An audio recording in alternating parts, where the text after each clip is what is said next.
AICC అగ్రనేతలను నిన్న ఢిల్లీలో కలిసిన వైఎస్ షర్మిల ఏపీ రాజకీయాలు, పార్టీ భవిష్యత్తు ప్రణాళికపై చర్చించారు.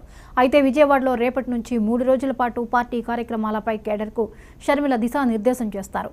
అనంతరం రేపు మధ్యాహ్నం 3 గంటలకు ఆంధ్రరత్న భవన్లో రాహుల్ గాంధీ పుట్టినరోజు వేడుకలను నిర్వహించనున్నారు. రేపు సాయంత్రం 5 గంటలకు మీడియా సమావేశం ఉంటుంది. ఈ సమావేశంలో ఆంధ్రప్రదేశ్ ఎన్నికల ఫలితాలు, పలు కీలక అంశాలపై షర్మిల మాట్లాడతారు. ఎల్లుండి నుంచి 2 రోజుల పాటు పార్లమెంటు వారీగా ఎన్నికల ఫలితాలపై అభ్యర్థులతో షర్మిల రివ్యూ మీటింగ్స్ నిర్వహిస్తారు.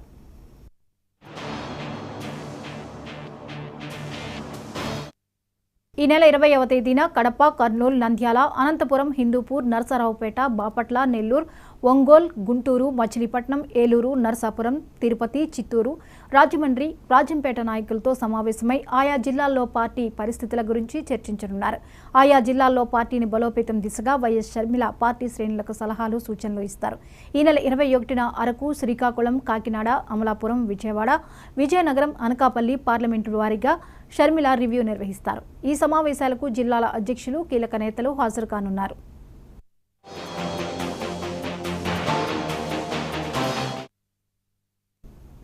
బీహార్లో ప్రధాని మోడీ పర్యటిస్తున్నారు. లైవ్లో చూద్దాం.